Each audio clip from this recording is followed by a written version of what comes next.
Le fait d'évoquer la mort doit avoir un but. Et ce but doit être réfléchi. Ça doit être un but, un objectif à atteindre. Et pour cela, il faut être intelligent.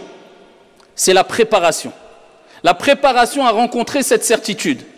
La préparation afin de rencontrer de la meilleure des manières notre Seigneur.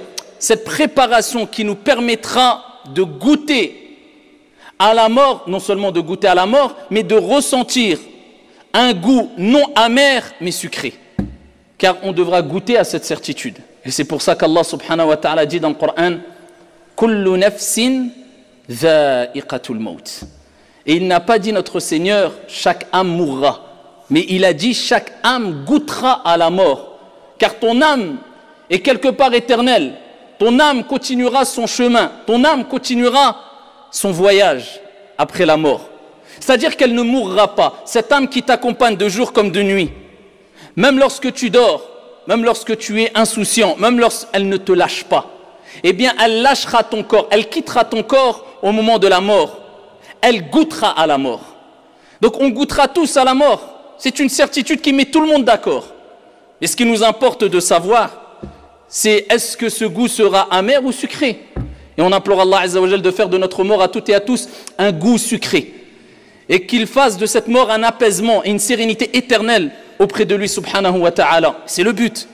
Et c'est pour cela qu'il est important de faire partie des intelligents. Ainsi les a nommés le prophète Mohammed sallallahu alayhi wa sallam. Dans le hadith rapporté par Al-Bayhaqi bi sanadin Hassan. Regardez l'interrogation du compagnon qui interpelle le prophète Mohammed sallallahu alayhi wa sallam. Il dit, Ya Rasulallah, ô messager d'Allah, quel est le meilleur des croyants? Allahumma ja'alna minhum. Il dit, regardez les questions, regardez la subtilité de la réponse du prophète alayhi salatu wassalam. Question intelligente, réponse intelligente. Quel est le meilleur des croyants? Nous sommes tous des croyants. Mais quel est le meilleur? Il cherchait à atteindre le summum, le niveau le plus élevé, se rapprocher le mieux de Dieu. Ne posez pas des questions pour avoir des réponses qui les arrangent. Il cherchait à atteindre le meilleur. Quel est le meilleur des croyants? Le prophète sallallahu alayhi wa sallam, il dit Afdalul mu'minin ahsanuhum khuluqa. On n'appliquerait que cette parole prophétique, eh bien on vivrait un monde meilleur. Le meilleur des croyants est celui qui a le meilleur des comportements. Intabih ya Abdallah, fais bien attention, il n'a pas dit celui qui prie le plus, celui qui a la plus longue barbe, celui qui jeûne le plus, celui qui donne le plus d'aumônes, la base, l'asl. C'est celui qui a le meilleur des comportements, tout simplement parce que, eh bien, les êtres humains sont les témoins de Dieu sur terre. Et quand tu mourras, eh bien, les gens témoigneront pour toi. Et ils témoigneront pour ou contre toi, d'après ton comportement, bon ou mauvais. D'où l'importance du comportement. Il dit, les meilleurs des croyants, ce sont ceux qui ont le meilleur comportement. Il poursuit. Il dit, Ya Rasulallah, il ne s'arrête pas là. Il dit, quels sont les croyants les plus intelligents? Preuve en est que c'était un croyant intelligent, vu la question. Le meilleur des croyants et les croyants les plus intelligents. Et là, le prophète sallallahu alayhi wa sallam, il dit Akyasuhum aktharuhum lil mawti dhikra. Les plus intelligents des croyants, ce sont celles et ceux qui pensent le plus à la mort. Il ne s'arrête pas là, le prophète sallallahu alayhi wa sallam. Il dit et qui s'y prépare. Ulaïka al-akyas, ulaïka al-akyas. Il dit alayhi salatu wassalam, ceux-là sont les intelligents. Ceux-là sont les intelligents. Donc les meilleurs des croyants, ceux qui ont le meilleur des comportements. Et les plus intelligents, ceux qui pensent, qui évoquent, qui se rappellent le plus souvent de la mort et qui s'y préparent. Parce que si tu penses beaucoup à la mort, et cela provoque en toi un repli sur toi-même, une mauvaise compréhension de la mort, une mauvaise compréhension de la vie, une mauvaise compréhension de la religion, qui provoque en toi un mauvais comportement. Parce que des gens, à force de penser à la mort, sont rentrés dans des dépressions. Et j'ai été témoin des gens qui me disaient, eh bien, je vis un repli sur moi-même, je stresse, j'angoisse parce que je pense qu'à la mort, et il est toujours triste. Et non, c'est pour ça qu'on dit, les plus intelligents, ce ne sont pas ceux qui pensent beaucoup à la mort simplement, non, et qui s'y préparent, c'est-à-dire de manière convenable, conformément aux enseignements divins et prophétiques, avec intelligence, avec perspicacité, sans oublier sa part d'ici-bas, et en continuant à être épanoui tout au long de sa vie en faisant des projets, en se projetant, mais toujours dans tous mes projets, je mets la mort devant moi. Donc cela me poussera à comprendre que tous les bienfaits que Dieu nous a donnés dans la vie d'ici-bas, les moments de joie, les moments de... tout ce qu'on peut vivre de bien et de bon, tous les projets que je peux faire, le commerce dans lequel je me suis lancé, le voyage que je veux entreprendre, la maison que je veux construire, tout cela est bon, il n'y a pas de problème. Par contre, eh bien, je mets toutes ces choses-là dans mes mains ou dans mes poches, peu importe, mais pas dans mon cœur. C'est-à-dire, ça ne doit pas provoquer de l'angoisse, du stress, des problèmes, des soucis. Non, c'est un bonus, c'est un plus. Mais ma priorité est l'au-delà. Et à travers cette bonne compréhension, eh bien, tu sais qu'en profitant de la vie d'ici-bas, tu peux te rapprocher de ton Seigneur, le divin. Avec cette bonne compréhension, tu auras compris pourquoi le prophète sallallahu alayhi wa sallam, parmi l'invocation qui répétait le plus souvent, Rabbana atina fi dunya hasana wa fi al-akhirati hasana wa qina adhaban nar. C'est l'invocation la plus complète. C'est la plus complète. Pourquoi? Parce qu'elle réunit tout. Donc si tu as du mal à apprendre les invocations, apprends juste celle-là. Cela, elle te suffit amplement. Rabbana atina, donne-nous ici-bas. Il a commencé par la vie d'ici-bas. Parce que la vie d'ici-bas, tu as droit d'en profiter à partir du moment où elle te permet de vivre épanoui et de te rapprocher de Dieu. Pas besoin de dire j'abandonne complètement la vie d'ici-bas. Mais attention, devant toi, il y a toujours al-maut, la mort. Ce qui te recadre, ce qui te laisse dans les rails, sur les rails, ce qui te rappelle que te perds pas, te trompe pas. C'est là l'objectif principal. Et que tu le veuilles ou non, bon gré mal gré, tu vas y goûter. Donc cette belle maison, cette richesse que tu as, sache que tu ne l'emporteras pas avec toi. Et si tu fais devancer tous ces bienfaits sur l'amour de Dieu, à tel point que ça te détourne du bon comportement, de l'amour de Dieu, de tes principes, eh bien là, ça peut devenir problématique. C'est pour ça que Ibn Qayyim, eh bien, il disait cette parole, celui qui va aimer une chose, à tel point que il va abandonner son au-delà, il va aimer cette chose plus que Dieu, dans le sens, il dit ça dans le sens qui est que la personne, tellement qu'elle va aimer cette chose-là, ça va le détourner de l'au-delà, de la préparation à l'au-delà, de l'amour de Dieu. Eh bien, cette chose va provoquer en lui 3 maux, 3 problèmes. Et il dit, le premier problème, c'est que il ne sera jamais bien tant qu'il n'aura pas acquis cette chose-là. C'est vrai, quand on veut quelque chose de dunya, on n'est pas bien. Pourquoi? Parce qu'on veut acquérir cette chose-là. Donc tu te batailles, tu te bats. Pourquoi? Parce que tu en as fait un objectif principal et donc tu n'as plus de cadre en te disant, écoute, je l'ai pas, alhamdoulilah, ala kulli hal. Non, là je parle de la personne qui, pour lui, c'est tout. Peu importe si je mets de côté mes principes, ma religion, là c'est un problème. Cette personne-là, il ne sera jamais bien. Avant de l'avoir, au moment de l'avoir et quand il l'aura perdu. Donc cela va provoquer 3 maux chez lui. 3 sources de problèmes. Avant de l'avoir, il voudra absolument l'avoir, il ne sera jamais satisfait, jamais content. Quand il l'aura, mais il aura peur de la perdre. Tellement qu'il aura peur de la perdre, eh bien il ne sera jamais tranquille, jamais apaisé. Et s'il la perd, eh bien là c'est la catastrophe. Mais le croyant, il dit alhamdulillah ala kulli hal. Si j'ai, tant mieux, et je profite. Si je n'ai pas, c'est pas grave, alhamdulillah. Kun fi dunya ka'annaka gharib ou abiru sabil. Sois ici-bas comme si tu étais un voyageur, un passant. C'est pas quelque chose qui fait que Nuh alayhi salam, Noé, 950 ans qu'il a vécu. Je dis à Nuh, comment tu as ressenti la vie d'ici-bas?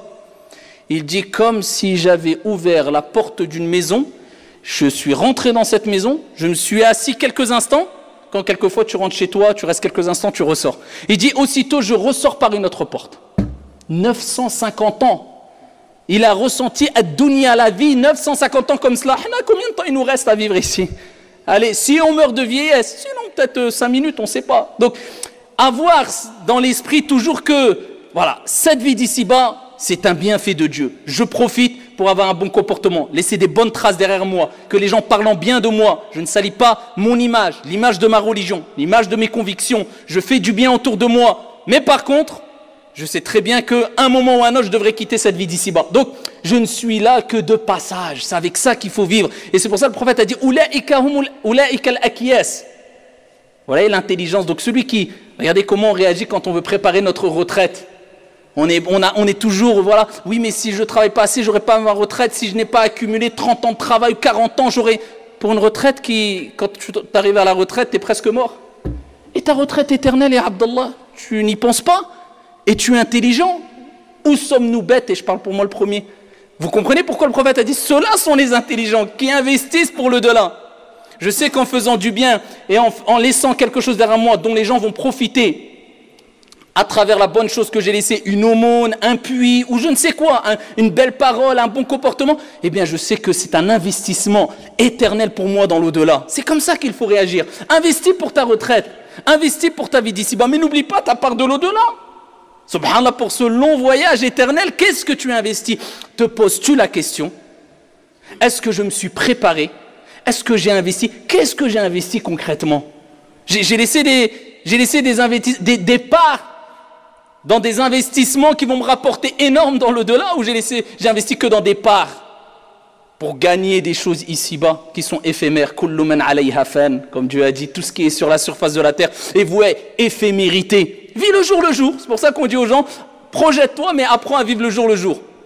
Tu seras beaucoup plus serein et beaucoup plus apaisé et beaucoup plus heureux. Tu as aujourd'hui, profite, même de la vie d'ici-bas. Amuse-toi, voyage, profite, personne ne t'empêche. Mais par contre, tu n'oublies jamais. Avant tout, c'est l'au-delà. Le reste, c'est des options. C'est une option. Si je l'ai pas, je l'ai pas. Alhamdulillah ala kulli hal. Et ainsi, tu vivras toujours avec ce qu'on appelle al-qana'a. Alhamdulillah, la suffisance. Et voilà pourquoi le prophète insistait avec ce mot qui était « préparez-vous ».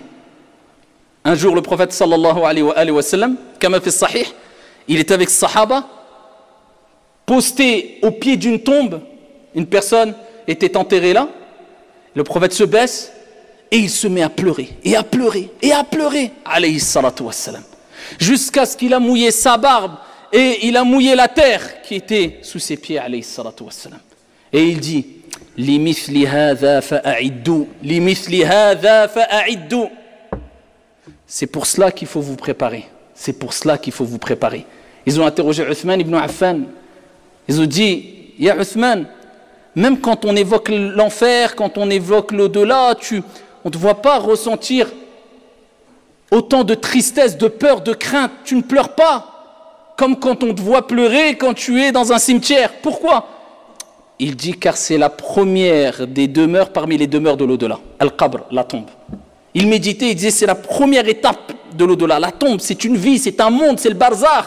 Wa min wara'ihim barzakhun ila yawmi yub'athun. Allah il dit, derrière eux il y a une barrière, le barzakh, c'est ça le monde intermédiaire avant la résurrection. Quand tu meurs, tu vas dans ta demeure, la tombe. Riche ou pauvre, tu as des palais, tu as des je ne sais quoi, tu as des milliards, tu as 4 blocs de terre. 4 blocs de terre, ni plus ni moins, ni tapisserie, ni porte, ni même la clé de chez toi, tu ne l'amèneras pas avec toi. Même ton vêtement, si on te met dans un vêtement, il va être mangé par doud. Tout le monde au même piédestal, voilà. Pour que le compte eh bien, commence voilà, comme il se doit, avec la parfaite équité et justice de Dieu. Ça, c'est des signes pour les doués d'intelligence. Voilà pourquoi il est important de comprendre qu'il faut se préparer. Quand je suis avare, je mets la mort devant moi. Pourquoi je suis avare? Pourquoi je ne veux pas? Alors que c'est mon investissement. Unfiq alayk, comme Dieu a dit. Donne, je donnerai pour toi. Quand je veux donner quelque chose, je dis non, je donne un peu, pas beaucoup. Mais pourquoi? Donne au maximum. C'est ça ton investissement. Pourquoi on réagit avec l'inverse? C'est-à-dire notre mécanisme est mal réglé. Tout pour la vie d'ici-bas, un peu pour l'au-delà. Non, normalement ça doit être l'au-delà ma priorité et je profite ensuite de la vie d'ici-bas. Aïcha radiyallahu anha wa ardaha, titre d'exemple, après qu'ils aient donné fi sabilillah un mouton, si je ne me trompe pas, c'était un mouton de Eid, ils ont distribué des parts de ce mouton, en tout cas c'était une aumône qu'il avait fait le prophète alayhi salatu wassalam aux gens démunis et autres. Il rentre et il dit à Aïcha, qu'est-ce qu'il nous reste? Vous connaissez le hadith. Elle dit à Rasulallah, on a tout donné. Il nous reste que l'épaule. Afwan. Aïcha radiyallahu anha wa ardaha, ici, elle dit voilà, on a tout, il nous reste que l'épaule. Naam, il nous reste que l'épaule. Al-katif. Le prophète alayhi salatu wa sallam dit non Aïcha, on a perdu l'épaule. Elle dit non, ya Rasulallah, l'épaule elle est là. Il dit non, on n'a pas l'épaule. on a tout encore, mais l'épaule, on l'a plus. Il dit, mais ya Rasulallah, je te dis que l'épaule, on l'a. Il dit, ce qu'on a donné, c'est ce qui reste. Amma l'épaule, tu dis qu'on la garde, qu'on l'a encore, mais on l'a perdue, on va la manger. Mais c'est ce qu'on a donné qui reste. Donc ne dis pas, il nous reste l'épaule. Il nous reste tout, sauf l'épaule. Car l'épaule, on l'a, on va la manger. Vous voyez la façon de voir les choses. On ne dit pas de ne pas profiter, mais qu'est-ce que tu as investi pour ton au-delà? Oui, profite, mais un peu pour l'akhira. Un peu pour ton au-delà. Quand tu as un mauvais comportement, mets le maut devant toi. Dis qu'est-ce que les gens vont dire de toi quand tu seras mort. Ils vont témoigner pour toi ou contre toi. Quand tu as, peu importe la situation, toujours al-maut devant. Qu'est-ce que j'ai investi pour mon au-delà? Est-ce que j'ai été utile?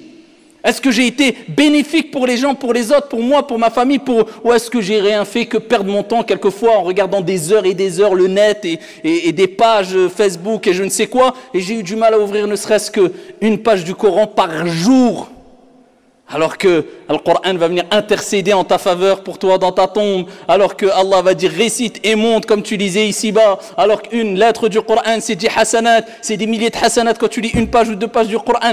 Qu'est-ce que tu as préparé pour ton au-delà? Si minimes soient tes efforts, dis-toi toujours chaque jour, si je meurs ce soir, qu'est-ce que j'ai préparé pour mon au-delà? Est-ce que je suis prêt? Oui ou non? Est-ce que je sens que les anges qui vont venir recueillir mon âme vont dire Ya ayyatuha nafsul mutma'inna, comme Dieu dit dans le Coran, ô toi âme apaisée, viens rejoindre ton Seigneur? Ou ça va être le groupe d'anges qui est chargé de châtier certaines personnes qui vont venir et qui vont dire ô toi âme mauvaise, viens rejoindre la colère du divin de ton Seigneur? Tu te poses cette question-là. Il n'y a pas plus tard que ce matin, je voyais dans un reportage un jeune pleine forme, pleine santé, 25 ans, mort, tombé d'un coup, sans aucune explication, crise cardiaque. 25 ans. Est-ce que vous croyez, oui, mais moi j'ai encore le temps? Tu as le temps de rien du tout. Tu as le temps de te préparer, d'ouvrir les yeux avant qu'il soit trop tard. Parce que quand tu fermeras tes yeux, tu les fermeras définitivement dans le sens où tu ne pourras plus faire de bonnes actions. Mais tu rendras tes comptes sur les bonnes et les mauvaises actions, ni plus ni moins. Donc dis-toi toujours, qu'est-ce que j'ai préparé pour mon au-delà? Et on implore Allah subhanahu wa ta'ala de nous accorder à toutes et à tous une fin heureuse. Allah dit dans le Coran وَالْعَاقِبَةُ لِلْمُتَّقِينَ, et la fin heureuse est pour les pieux. Qu'Allah subhanahu wa ta'ala fasse de nous toutes et tous des pieux vertueux qui agissent avec une crainte révérentielle vis-à-vis de notre Seigneur tabaraka wa ta'ala. Amin ya rabbal alamin. Hadha wa sallu wa sallimu rahimakumullah.